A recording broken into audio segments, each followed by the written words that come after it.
Hi guys, today we're going to start on chapter 32 of James and the Giant Peach. It was kind of nice to maybe have a little bit of a break, but we're going to work on this and probably finish this up this week.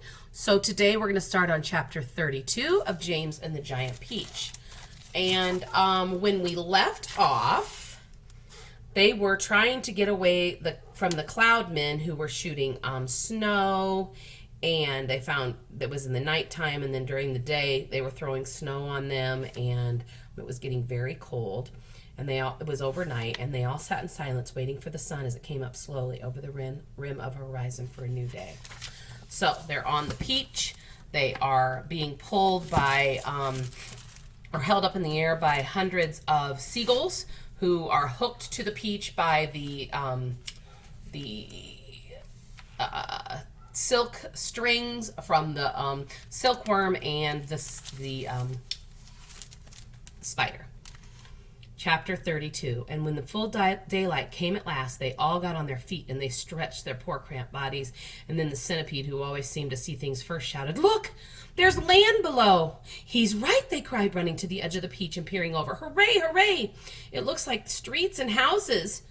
But how enormous it all is." The vast city glistened in the early morning sunshine, laying spread out 3,000 feet below them. At that height, the cars were like little beetles crawling along in the streets, and people walking along the pavements looked no larger than tiny grains of soot. "But what tremendously tall buildings!" exclaimed Ladybug.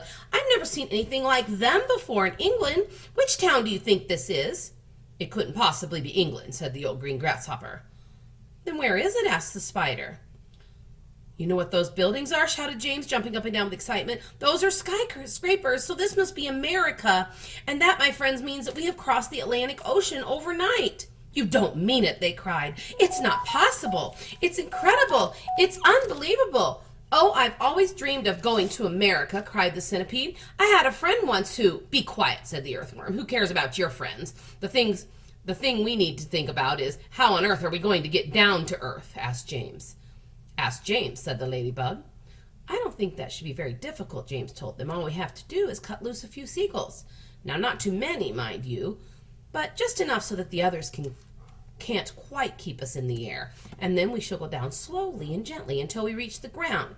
Centipede will bite through the strings for us one at a time." Far below them in the city of New York, something like pandemonium was breaking out. A great round ball as big as a house had been sighted hovering high up in the sky over the very center of Manhattan, and the cry had gone up that it was an enormous bomb sent over by another country to blow up the whole city to smithereens. Air raid sirens began wailing in every direction. All radio and television programs were interrupted with announcements that the population must go down to their cellars immediately. 1 million people walking in streets on their way to work looked up at the sky and saw this monster hovering above them, and they started running for the nearest subway entrance to take cover. Generals grabbed hold of telephones and shouted orders to everyone they could think of.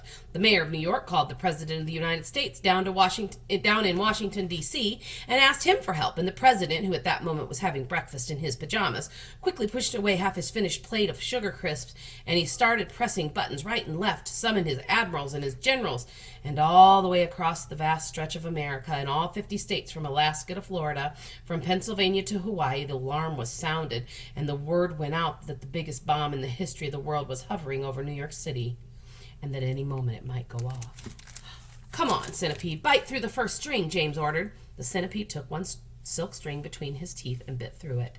And once again, but not with an angry cloud man dangling from the end of the string this time, a single seagull came away from the rest of the flock, and he went flying off on his own. "Bite another," James ordered. And the centipede bit through another string. "Why aren't we sinking?" "We are sinking." "No, we're not. Don't forget the peach is a lot lighter now than when we started out," James told them. "It lost an awful lot of juice when those hailstones hit in the night. Cut away 2 more seagulls, Centipede." "Ah, that's better. Here we go." "Now we are really sinking. Yes, this is perfect. Don't bite any more, Centipede, or we'll sink too fast. Gently does it." Slowly, the great peach began losing height, and the buildings in the streets below began coming closer and closer. "Do you think we'll get our pictures in the papers when we get down?" the ladybug asked.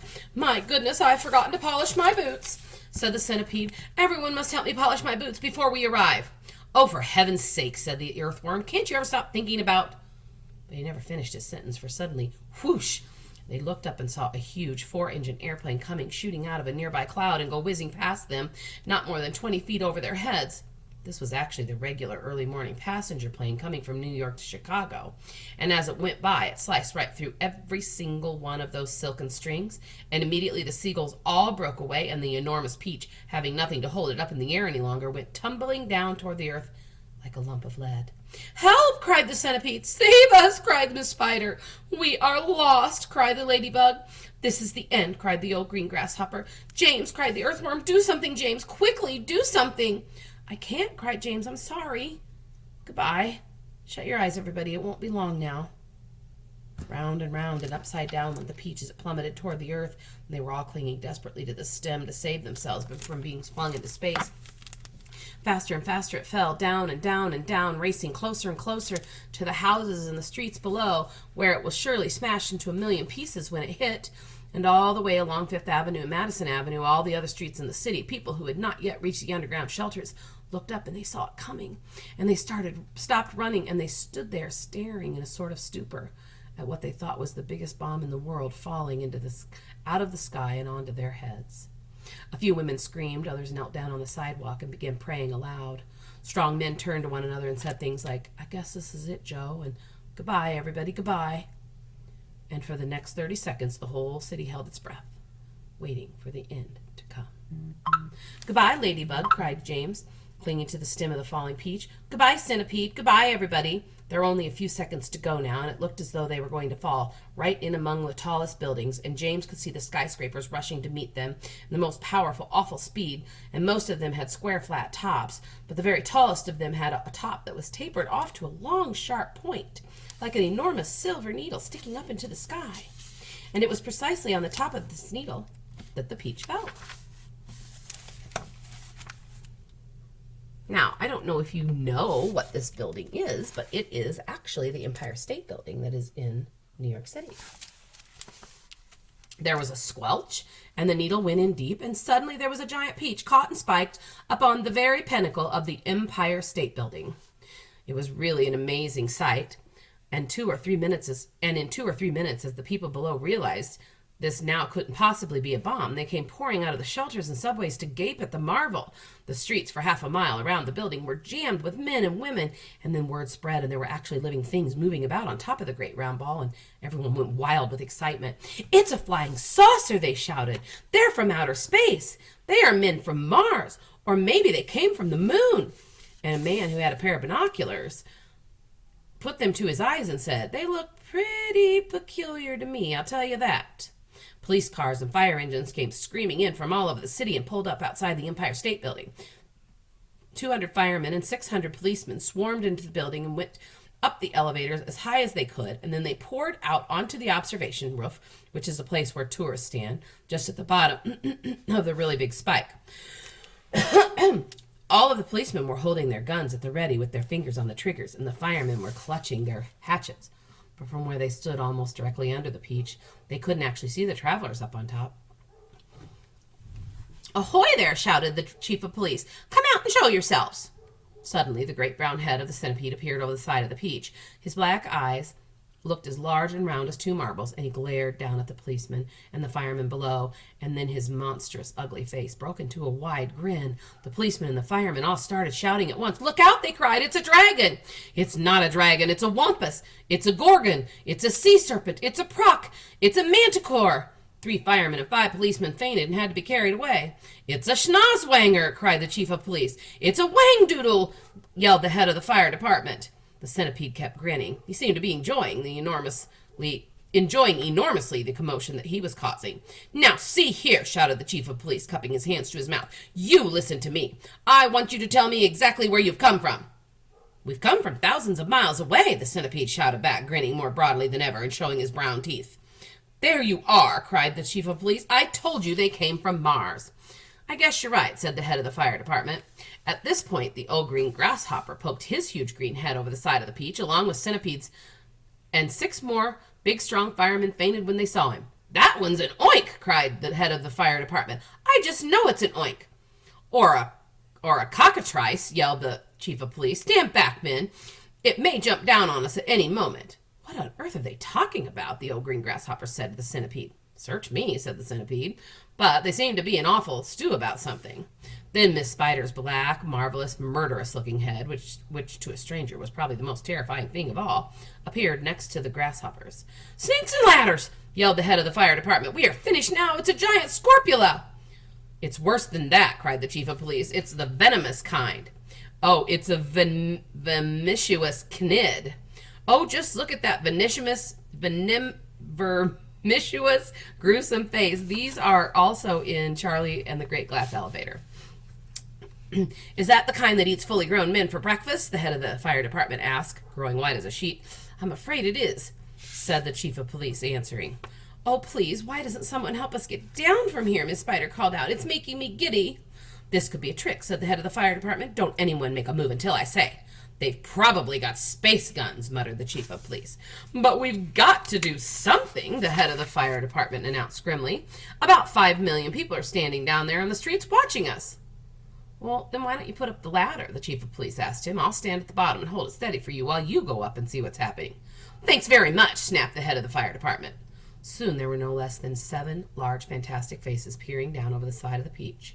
The centipedes, the old green grasshoppers, Miss Spiders, the earthworms, ladybugs, the silkworms, and the glowworms. And sort of a panic was beginning to break out among the firemen and policemen on the rooftop.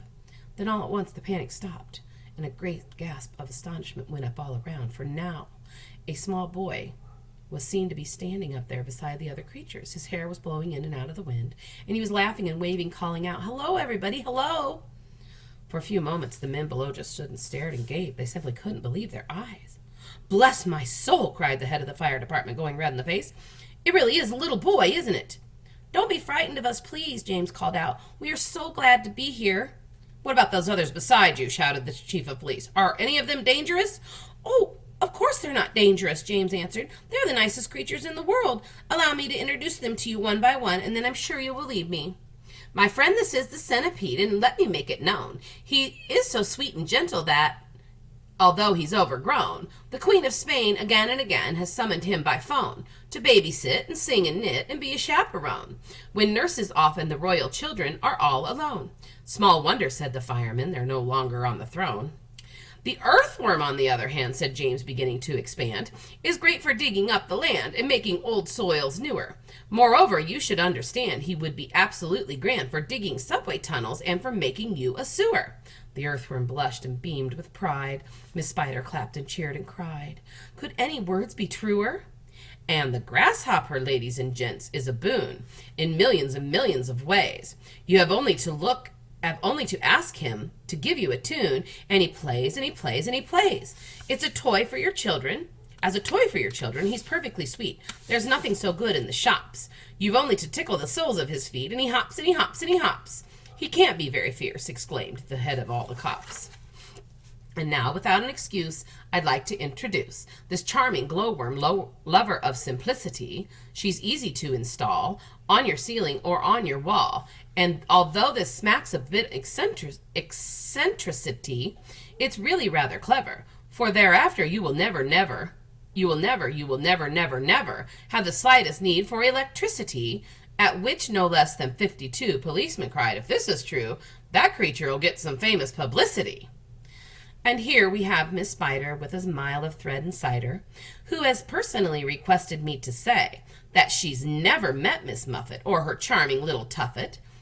If she had, she'd not have frightened her away.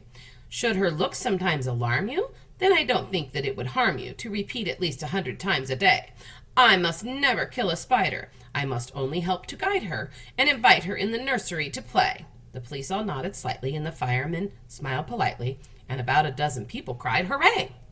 And here's my darling ladybug, so beautiful and kind.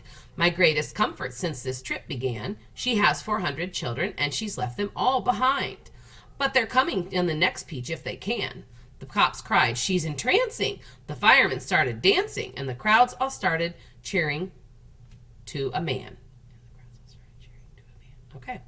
And now the silkworm, James went on, whose silk will bear comparison with all the greatest silks there are in Rome and Philadelphia. If you would search the whole world through, from Paraguay to Timbuktu, I don't think you would find one bit of silk that could compare with it. Even in the shops in Singapore don't have the stuff, and what is more, this silkworm had, I'll have you know, the honor not so long ago to spin and weave and sew and press the Queen of England's wedding dress, and she's already made and sent a waistcoat for your president. Well, good for her, the cops cried out. And all at once a mighty shout went up around the Empire State. Let's get them down at once. Why wait? And that is where we will stop today. So tomorrow, hopefully, we'll find out if they get down in New York City and what will happen then. I will see you tomorrow.